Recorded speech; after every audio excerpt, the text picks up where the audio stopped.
Après avoir affirmé que des progrès ont été accomplis avec les Américains concernant la construction dans les implantations, il s'avère que de profondes divergences existent avec l'administration américaine. On écoute Benjamin Netanyahou, il s'exprime sur le résultat des premières discussions avec l'émissaire américain et on en reparle évidemment tout de suite.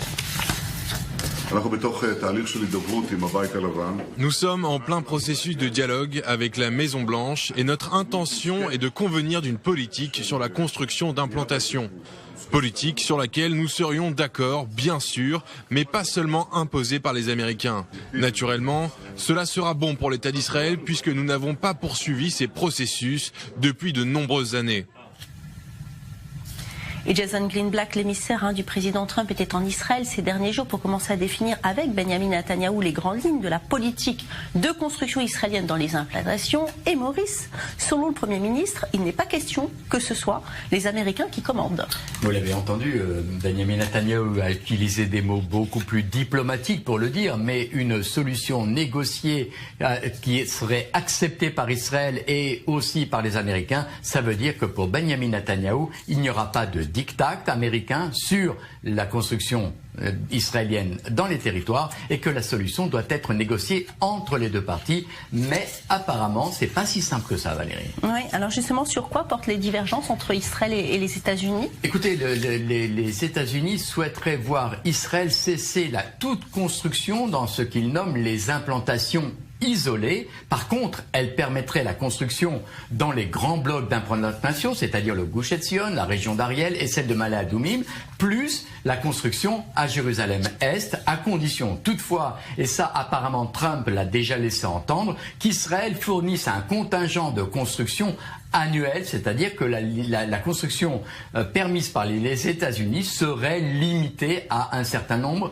d'appartements, ce qui reste encore à définir. Maintenant, il faut savoir qu'au cours de l'année 2016, Israël a construit apparemment 2600 unités de logement dans les implantations. C'était l'année où Obama était au pouvoir et Benjamin Netanyahou ne souhaite pas du tout descendre en dessous du chiffre de 2600 qui avait été accepté par Obama et espère bien obtenir beaucoup plus de Donald Trump. Ce qu'il faut ajouter, c'est cette menace lancée ce matin par Uri Ariel, le ministre de l'Agriculture du foyer juif, qui a menacé de quitter le gouvernement en cas de gel des constructions hors des grands blocs d'implantation. Allez, on va passer maintenant de la politique au football. Demain, dans le cadre des matchs éliminatoires pour la qualification de la Coupe du Monde de football en 2018, ça aura lieu en Russie. Eh bien, Israël, Samuel, se déplace en Espagne. Tout à fait, dans son groupe, le groupe G, Israël ne s'en sort pas trop mal en étant à la 3e place avec 9 points, juste derrière deux géants du football mondial, l'Italie et l'Espagne, qui quant à eux accumulent 10 points. Jusqu'ici, les Israéliens ont joué 4 matchs. Le premier a été un échec cuisant, malheureusement, à domicile contre l'Italie, défaite 3-1.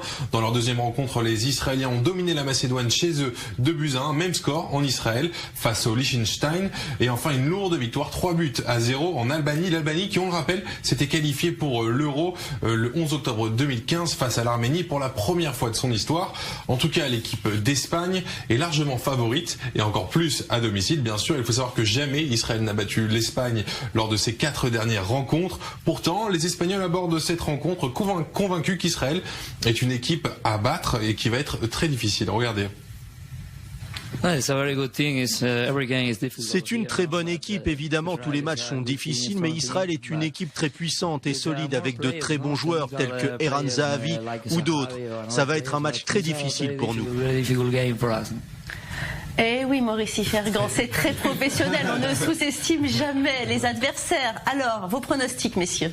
Ça va être difficile pour Israël. L'Espagne devrait gagner, mais pourquoi pas une surprise dans une ambiance peut-être hostile, ça donne de l'envie aux Israéliens. C'est ça, moi je pense qu'ils vont perdre, c'est évident, malheureusement, mais en revanche j'espère qu'ils vont mettre 1 ou 2 buts, ce serait bien en fait de montrer qu'il y a quand même une réponse donc vous avez beaucoup d'espoir. Et vous, Maurice Fergan, vous êtes bien plus à l'aise de parler politique, hein? Oui, non, mais s'il y a des séfarades dans l'équipe israélienne, de toute manière la victoire sera des deux côtés. Et justement, nous avons fait le tour de la rédaction d'I24 News pour demander à nos journalistes leur avis sur cette question. Regardez. Alors si je suis quelqu'un qui connaît rien en foot, ouais, je suis pour Israël, ils vont gagner et tout, mais faut être réaliste, je pense que l'Espagne vont un peu torcher Israël. Même si Israël peut se défendre mieux ces derniers temps, l'Espagne va l'emporter sans doute, au moins par 2 buts d'écart. Je ne savais pas qu'il y avait de match Espagne-Israël, donc mais go Israël. Espagne, 5-0. Espagne. Je dirais 2-0. Non, je connais rien en foot. Non, je ne veux pas parler de choses que je ne connais pas. Un score, je dirais 2-1 pour Israël, j'y crois. Je dirais 3-4-0, parce que c'est un match qu'ils vont jouer à domicile et en général, quand ils jouent chez eux, ils gagnent 5, 6, 7-0. Je pense qu'Israël n'a aucune chance. D'ailleurs, je me demande comment ils ont pu en arriver là. C'est vrai que le football s'améliore, mais tout de même, jouer contre l'Espagne, c'est vraiment pas évident. Jonathan Serrero, c'est pas mission impossible quand même.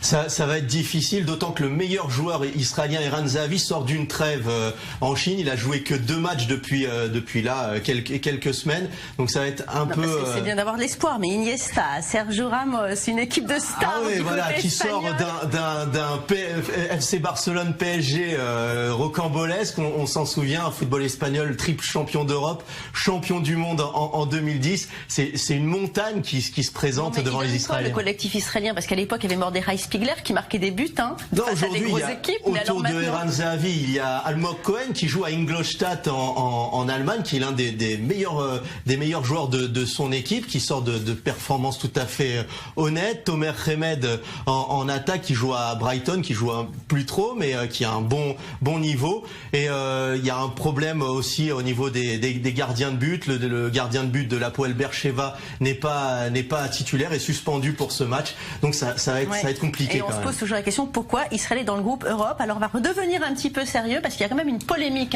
autour de ce match. Oui, dans la zone Asie, il y a plusieurs pays arabes qui ont contesté la présence israélienne dans cette zone Asie. D'ailleurs, Israël, dans les années 80, avait failli se qualifier lors d'un match de barrage face à l'Australie, dont tout le monde se souvient ici en Israël, et avait perdu là-bas en Australie. C'est la dernière fois où on avait failli aller en Coupe du Monde. Et là, désormais, Israël joue dans la zone Europe pour le plus grand bien du football israélien, car ça nous permet de nous améliorer. Oui, et de voir de grosses équipes. Alors, il se joue où ce match? En Espagne, mais dans quelle ville? Il se joue à Gijón, et le lieu du match est entouré d'une polémique, puisque Gijón est une ville qui se déclare pour l'apartheid, qui conteste l'apartheid israélien, et les autorités du football en Israël ont essayé de manœuvrer en coulisses pour déplacer le lieu